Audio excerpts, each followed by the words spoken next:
Thank you. Thank you for having me.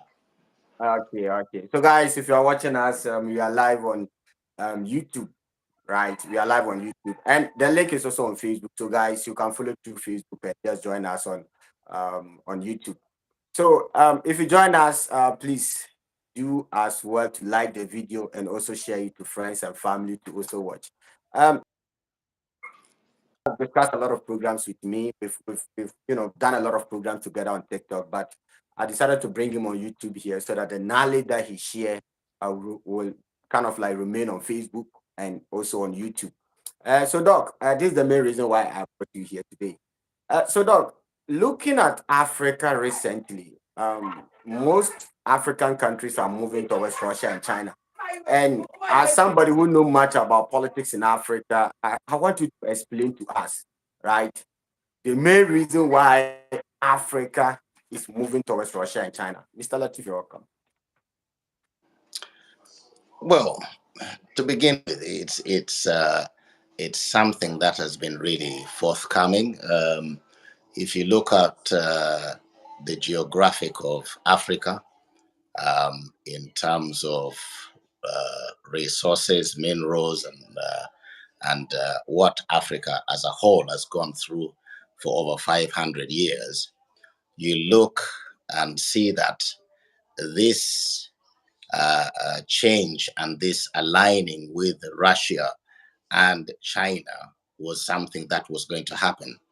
If you look 10 years back, you see that the Chinese were investing very heavily in Africa.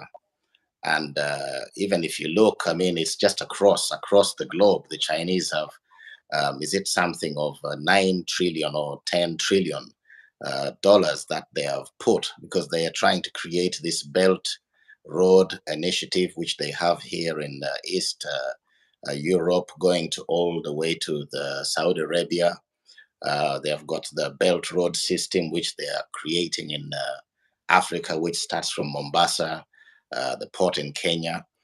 I mean, they have put a lot of funding in Africa, and they have showed Africa that it's a win-win. Whereas if you look over the last 500 years, the colonies, the people who colonized Africa and now as the neo colonists have not really invested in Africa as such. Their main goals have always been focusing on control and divide. They forgot about that Africa actually had people who live in the continent. So they have been detached and oblivious with the realities of the world and forgetting that we are not in 1945, we are not in 1953, you know, we are in 2020, where things are totally different when you look at it.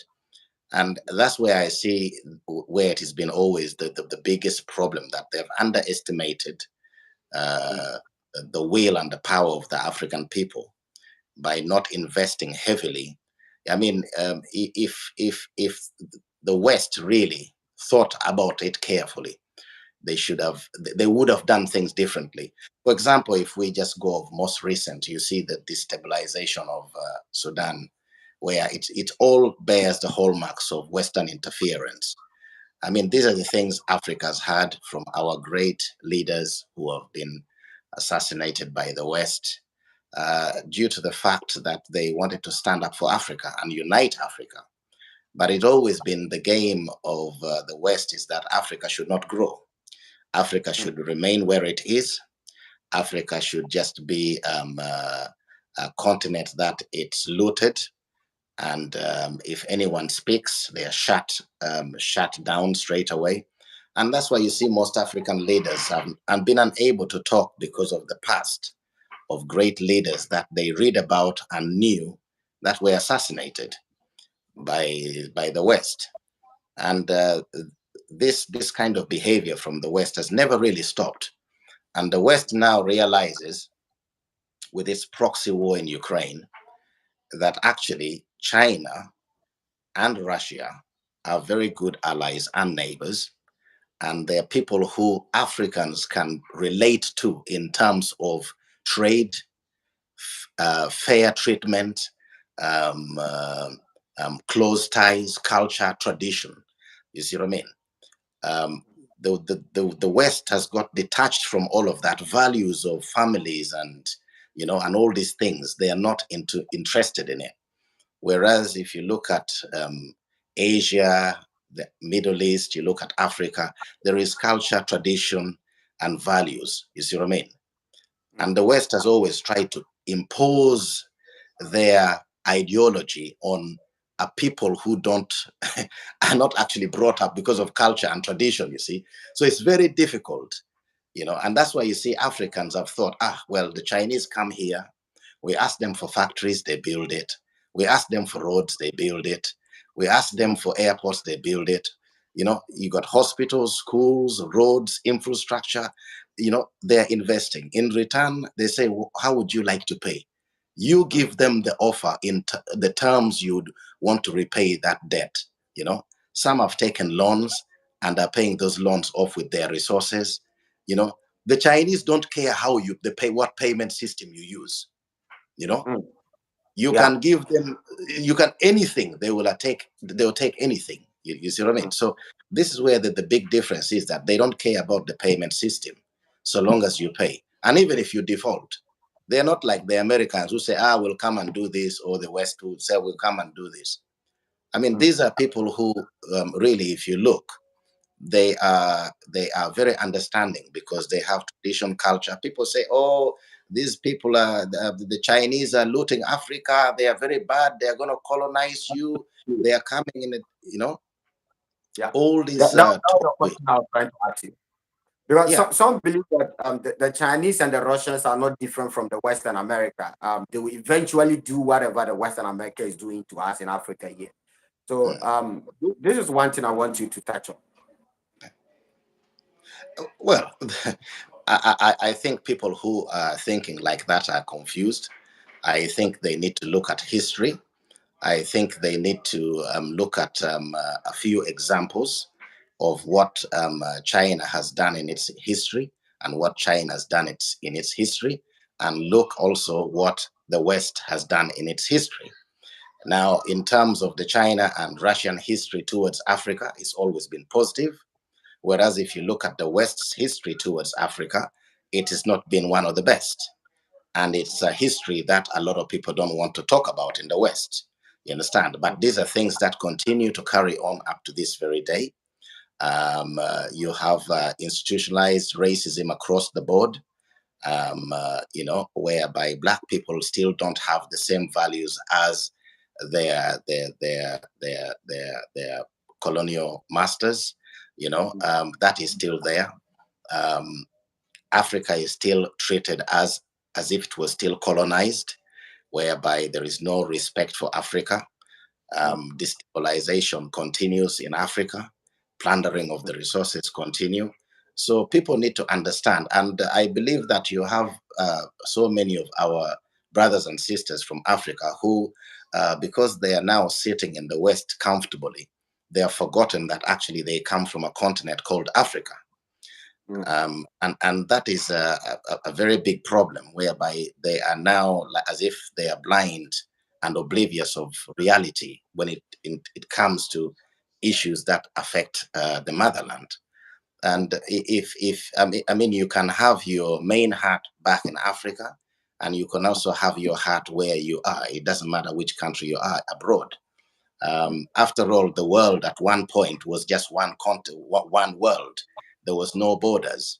There was no countries called Nigeria, England, Ukraine, or whatever, or Russia. It was a continent. It was a one world. These things were just created by we human beings, saying that your border stops here. It's like buying a piece of land, saying, you bought 1 kilometer or 1 acre or whatever of land, that is yours. Now that becomes your border, that becomes your country, and these things never existed. We were only divided by water. So people need to realize, right, that the issue, there is no problem with China, there is no problem with Russia, and indeed there would be no problem with the West if the West would only respect, you know, everybody's values and beliefs and culture and traditions and religion. You know what I mean? uh, and this business of the West creating the tribal division amongst the whole of Africa, and the Middle East. For example, you have issues where you had the Iran-Iraq war, whereby it was Sunnis, Shias. Then you had the Alawites and in Syria and whatever, and the Kurds. They always want to divide. And if you look at the uprising in Syria, it was an uprising of based on ethnic division or culture or tradition. You know what I mean? Yeah. And portraying that Assad is a bad person, this person is a bad person. It's the same thing that when they murdered Gaddafi, you know, they went along the lines of, is it Maserata? No, what that other place, there was another tribe there or something, and blah, blah. Gaddafi was evil, killing all these people. And yet Gaddafi offered all the citizens free education, free medical health, yeah, health care. If you didn't have that, it would be paid for you to go abroad. Everybody had a house. He paid for people to get married. All the things he did for that country with a population of 7 million and the wealth Libya had. Now, Libya is a destroyed country, so the West still doesn't learn from their mistakes. And now you see the similar issue. You would say that there is definitely interference in Sudan by the West. There's somebody who has got a hand in it, because you've got two generals fighting over what? It doesn't make sense, you know. So there is obviously one general who is basically a Western puppet, and that's where this conflict, this confusion is happening. Because Africa as a whole, you know, has no issues. We don't have real issues. The problems we have are created by the West. You understand? If you look generally in Africa, you have got countries in Africa that don't have any rebel activities, don't have any issues, because they're aligned with the West. As soon as they open their mouth and say, "Oh, we no longer wish this. We want to be independent. We want to do this ourselves. We want to create this. We want to build our own industries," and then you see problems start. You find that they start sweet talking the opposition, and then you find chaos is created in that particular country. you know so the interference by the West in Africa is our problem, whereas you find China and Russia do not interfere in African affairs. you know it's a So win-win. yes, yes. Speaking of that, how do you see the presence of the Wagner Group in, we've seen the presence of Wagner Group in Burkina, in Mozambique, in Mali, in Central African Republic. And some people believe that the Wagner Group presence in Africa here is kind of like a way to, recolonize us. Speaking of the Wagner Group, how do you see the Wagner Group in particular? Well, when it comes to the Wagner Group, the Wagner Group is a group that was basically founded on the basis, because you see this organize is it's an organization. It's a company. It's a legitimate company. It's not a terrorist organization as the Americans perceive it to be, or the West. I mean, if America wants to be hypocrites, you can talk about Blackwater, which was involved with atrocities in Iraq, which Julian Assange revealed, and now he sits in a UK prison, high maximum prison, because of revealing the truth of the atrocities from the Americans. So these are all just hypocritical statements. The Wagner Group has gone to Africa to help Africa. It is there to solve issues that the West has failed to resolve, because they have a hand in what they're doing to destabilize in order to continue plundering resources from Africa. This is nothing new, and nobody should think it's new. It is something which has been happening for a very long time. It is only now that we have Russia, as it helped South Africa free itself. It has come to the aid of Africa with a specialist military company, which is assisting us get rid of the Western sponsored terrorism in Africa. I mean, all these, I mean, African people do not have money, let alone to try and fund a guerrilla activity or a rebel activity to destabilize their own countries based on their own agendas. they have to be funded by somebody, you know. mm, you know I mm, mean, even businesses, you have to fund it, you have to have money to fund a business. So rebel yeah, activities are definitely funded by somebody, and majority of times you find it's funded by the West. I mean, like, if you look back in history, Margaret Thatcher's daughter, who went with the mercenaries to Zimbabwe, and they were arrested to go and overthrow yeah, the government of, I think you heard about that story. I mean, this is how these people behave. But you see, what the issue with the West is that nobody should talk about it. You mm, see, this is where we have a problem. They don't want anyone talking about it, and if you talk about it, oh, you're this, you're that, you're demonized based on your personal views, and that shouldn't mm, be the case. So the Wagner Group is doing a very good job in Mali, Burkina Faso. Now they are going to Congo, which I think they will stabilize Congo very well indeed. And Africa will at least regain its freedom and peace and no more interference from the former colonial masters. Because they still have a hand in there. They have not given up. They think they own Africa for some reason, which I don't understand. But regardless of their agenda, no one mm, owns Africa. Africa is for mm, Africans, as Europe is for Europeans, as Asia is for Asians, as the Middle East is for Arabs. You don't see any African country going to control the Middle East. We don't control people. We mm, respect everybody.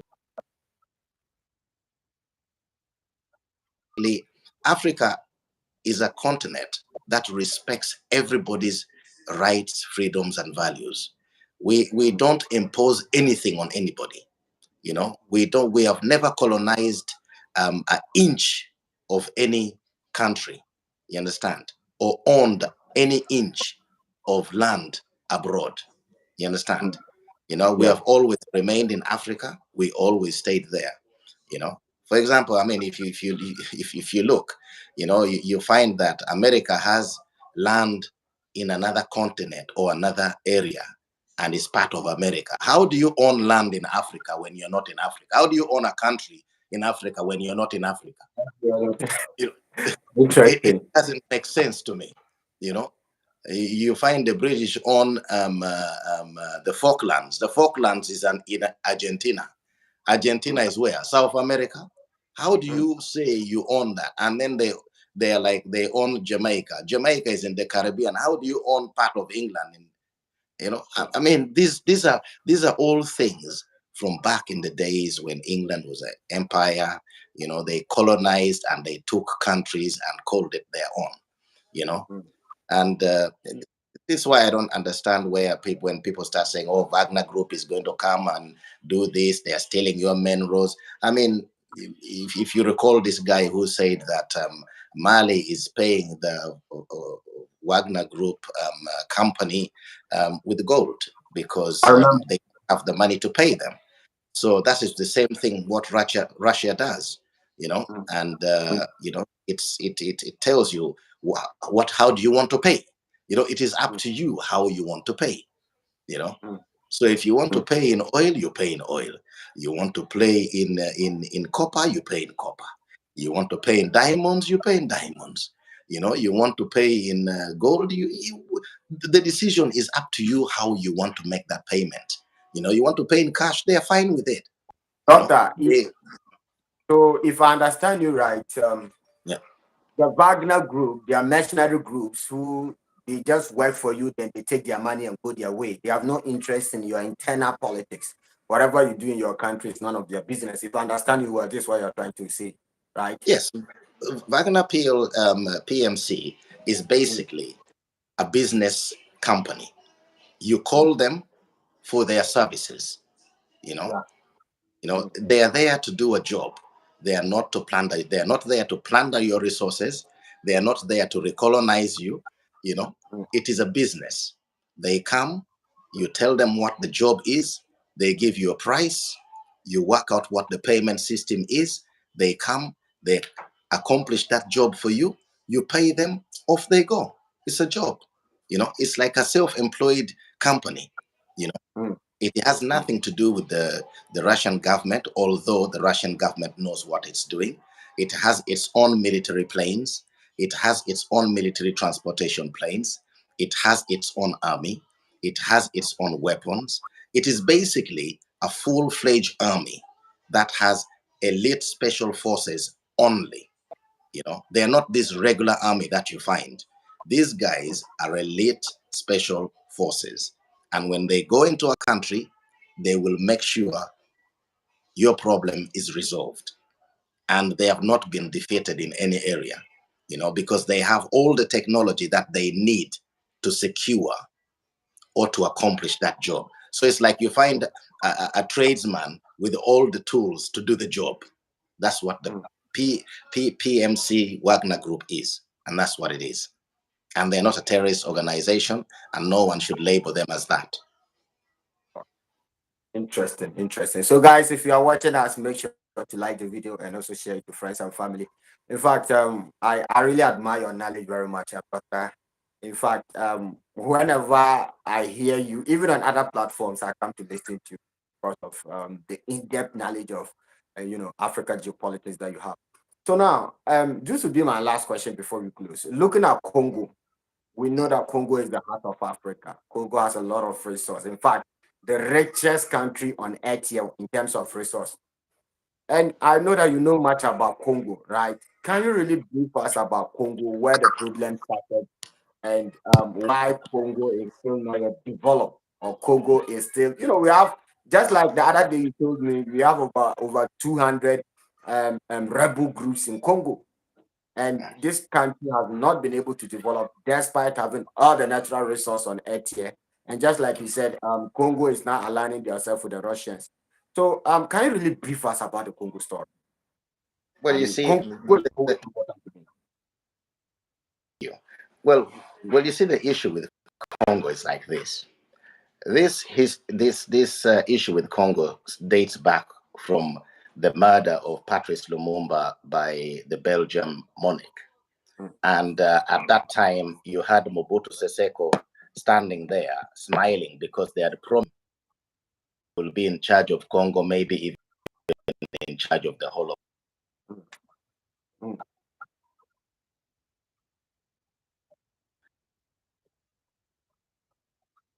to Congo to plunder and loot.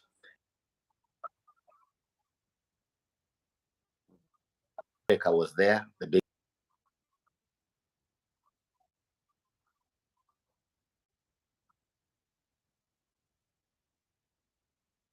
to that. Now, then you had others who basically came. Congo is so vast, it has a very dense forest that is very difficult.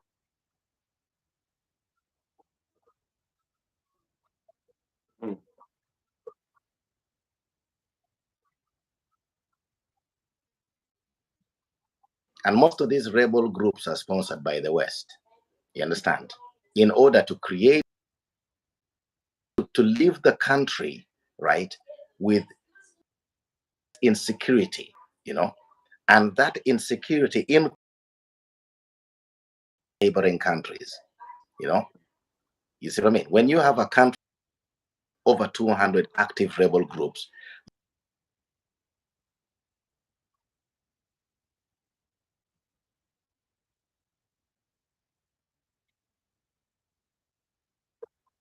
it is going on. People are being killed.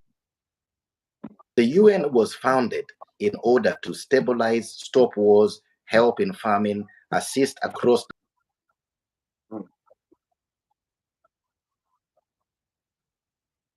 You have been seeing clashes with the saying that the UN is failing them.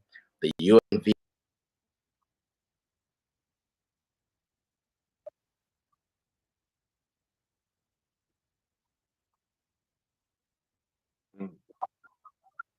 was accused,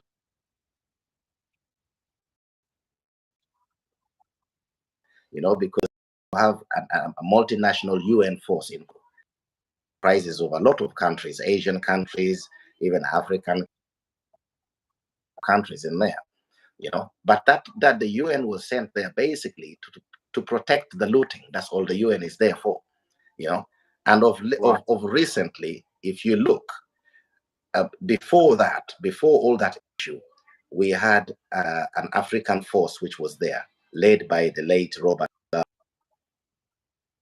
and stabilize it. And yet the UN was already in Congo.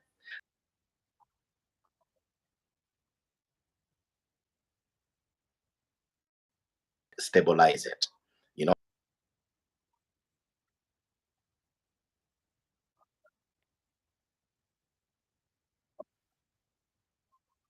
Congo, because Congo is so vast. So I think you need to really manage the airspace and manage and detect where the plundering and looting resources is going on. So you have a lot of from Russia to assist the Congolese government regain control of its country, to free it the atrocities that they have been suffering under these so-called Western-sponsored rebel groups, which continue to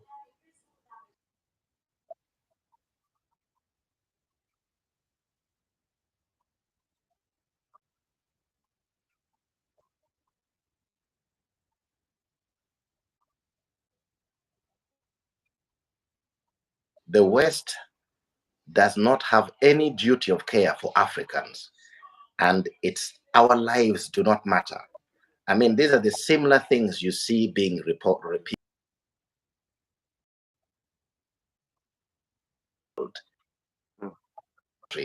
You know, it is that our lives do not matter. The main thing that the West is interested in is our minerals. You know, Africa is not a poor continent. You know, as we said, Congo can feed the whole world. In terms of the land fertile. I mean, Congo is not even, does not have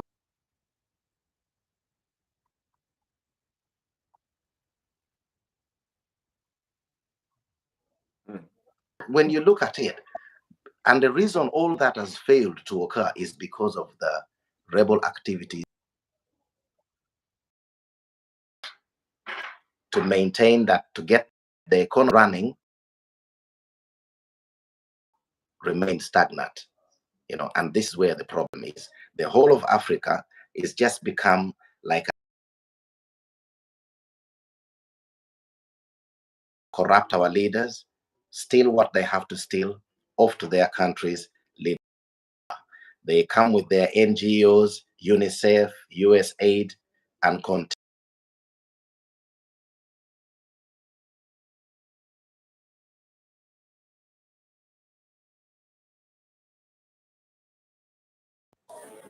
Oh, yeah. We are back again. I don't know what happened, but I was not able to hear. Okay. Yeah. Yes. So those are the key problems of Congo. And I believe Congo is going to be a stable country. It's good that Africa is aligning itself with Russia and China, and we should continue to do that. And because without that, I think we will be recolonized again by the West, because at this period of time, the West has got a lot of issues and things to think about. And I think we as Africans need to stand together, be strong, no infighting. Africa needs to unite. We need to be able to speak to our leaders openly, especially when it comes to our concerns, right, regarding the still in Africa. We need to make sure that that is addressed. Leaders understand the citizens have the Western countries. These people will discuss Africa openly, what to do to us, what they want to do to Africa. Why shouldn't Africa then discuss how we should plan, how to free ourselves from any interference from Western countries? Why can't Africa as a continent be independent of any foreign interference? When I mean any, I mean totally any any external interference. That's what we should be able as Africans to raise that to our leaders and tell our leaders clearly. You know, our forefathers, founding fathers and mothers went through a lot. We Africans spread across the world, you know. If you look at the whole entire Caribbean, was a smuggling route. We have brothers and sisters who would like to return to Africa. And one thing I would like also to raise is that African leaders need to make it, right? This has to become law that every African country, it needs to be talked about in the AU, that every African country needs to provide land for any black person, right, who is abroad, right? Right, especially in the entire Caribbean, should be offered land in Africa. You understand? Because as Africans, that is the only way we can say sorry for failing to protect you as our brothers and sisters. Come back home. Choose a country, you have land, build your house, you're free to stay here. You know, Haile Selassie, he did that. He gave the Jamaicans, the Rastafarians, land in Ethiopia. I think African leaders need to offer land to every Caribbean country that holds a black person in, as a way of saying sorry for not protecting you.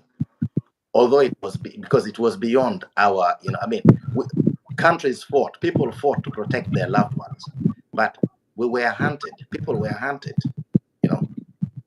So those are the key things that we need to look into. Africa needs to offer free land for every Caribbean person. Okay, thank you very much, Dr. Nick. The intention was this program will last for 30 minutes, and it's past 30 minutes now. Now, Doctor, with this number that you have, how do people follow you on social media? You know, if you can leave your handle so that people can follow you on social media. Well, you can find me on TikTok, where we usually talk. Dr. Nick on TikTok. You can follow me there at any time, or you can follow me on my YouTube channel, which is, although it's not yet fully active, but you can, what happened? Or you can follow me on YouTube. I'm always with Timo Media. Timo, we lost you, my friend.